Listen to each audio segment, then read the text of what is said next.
سب سے پہلے ایمان اور اسلام کی تعریف اور ان کے درمیان تھوڑا سا فرق واضح ہو تو زیادہ اچھا ہے۔ ایمان کا تعلق ہمارے قلب کے ساتھ ہوتا ہے اور یہ قلبی کیفیت کا نام ہے، جس کو ہم دوسرے لفظوں میں یقین سے بھی تعبیر کرتے ہیں۔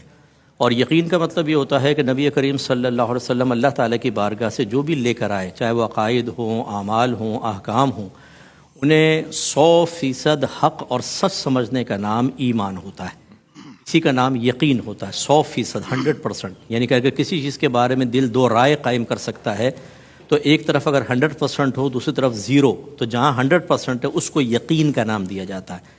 اس کا مطلب ہے کہ ایمان صرف ایک قلبی کیفیت ہے، ظاہر کا نام نہیں ہے۔ باقی جو ظاہری علامات ہوتی ہیں ایک مذہب سے وابستہ ہونے کے بعد، اگر وہ اسلام کہلاتا ہے تو وہ اسلامی علامات ہیں اور ان کو ہم اسلام کا نام دے دیتے ہیں۔ اور یہ ہوتی ہیں اصل میں اجرائے احکام کے لیے۔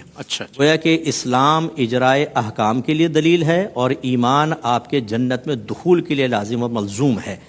تو لہٰذا ظاہری علامات کیا ہوں گی؟ کسی کا نام مسلمان والا ہو، جیسے آپ کا نام کیا نام ہے؟ محمد رئیس مثال کے طور پہ، تو ایک آدمی فوراً کہے گا آپ مسلمان ہیں، اس کا مطلب ظاہری علامت ہے۔ ایسی کسی کو سرکار نے فرمایا مسجد میں آتے جاتے دیکھو تو اس کے ایمان کی گواہی دے دو۔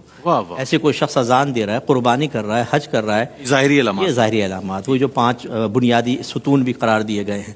تو یہ ہو سکتا ہے کہ ایک آدمی مومن بھی ہو، مسلمان بھی ہو، جیسے ہم ہیں، مومن ہو مسلمان نہ ہو۔ آخری وقت میں ایک کرسچن مرنے لگا تو اس کے دل میں ایمان داخل ہوا اور اس نے کہا بالکل محمد حق پر تھے، قرآن کاش میں یہ باطل عقائد پہ نہ رہتا، اور اس کے ساتھ ہی اس کا انتقال ہو گیا۔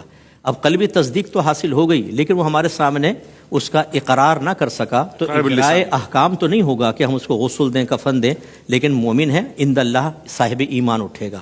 ایک وہ جو نہ مومن ہے نہ مسلمان، وہ کفار جو اعلانیہ کفر کا اظہار کرتے ہیں، اور ایک وہ جو مومن نہ ہو مسلمان ہو، جیسے نبی کریم صلی اللہ علیہ وسلم کے جو منافقین اعتقادیہ تھے کہ دل میں ایمان نہیں رکھتے تھے، ظاہر میں اسلام تھا، داڑیاں بھی تھیں، نماز پڑھتے تھے، جہاد پر جاتے تھے، قربانیاں کرتے تھے، اور اللہ نے گواہی دی ہے کہ وہ صاحب ایمان نہیں ہیں۔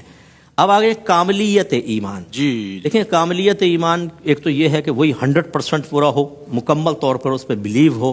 دوسرا انشاءاللہ آگے حضرت ارشاد بھی فرمائیں گے کہ اس کی علامات کیا ہیں، کون سے اعمال ہیں جو ایمان کو کامل کرتے ہیں۔ لیکن جو آپ کا ایک اگلا حصہ ہے کہ کیا کاملیت ایمان کے بعد بھی نقص کا کوئی تصور ہے؟ جی ہے۔ ایک تو زمانے نبوی میں تھا، اس اعتبار سے کہ جیسے آیات نازل ہوتی وہ اس پر ایمان لاتے، پھر مزید آیات نازل ہوتی تو پہلے والا ایمان ان کے مقابلے میں بہرحال غیر کامل ہوتا، پھر ان کا ایمان ترقی کرتا تھا، حتیٰ کہ قرآن پاک کا نزول تمام ہوا۔ ہاں، تمام ہونے کے بعد صحابہ کا ایمان بھی کامل و اکمل ہو گیا۔ یا بعض اوقات ایسا ہوا کہ کوئی ایمان لایا اور اس وقت کے اعتبار سے اس نے ایمان کو کامل کیا، اور پھر وہ کسی وجہ سے اسلام کے ساتھ نہ رہ سکا اور باہر نکل گیا، تو وہ کاملیت کے بعد پھر نقص کی طرف چلا گیا۔ ایسے ہی بعض اوقات ہوتا ہے کہ ایک آدمی کا ایمان کامل ہوتا ہے، آج کے دور کے اعتبار سے لے لیں، لیکن اس میں نفسانی خواہشات غالب آ جاتی ہیں، نفس و شیطان سے مغلوب ہو جاتا ہے، دنیا یا مال کی محبت، مخلوق کی محبت غالب آتی ہے، اور وقتی طور پہ اس کا ایمان کاملیت سے نقص کی طرف آ جاتا ہے۔ وہ گناہ کو پسند کرنے لگ جاتا ہے، خرابی کو پسند کرنے لگ جاتا ہے، چوریاں کرتا ہے، ڈاکے مارتا ہے۔ اس کا مطلب اس کا جو یقین کامل تھا ڈے آف ججمنٹ کے بارے میں، اللہ کے احکام کے بارے میں، اس میں تھوڑا سا نقص پیدا ہوا ہے۔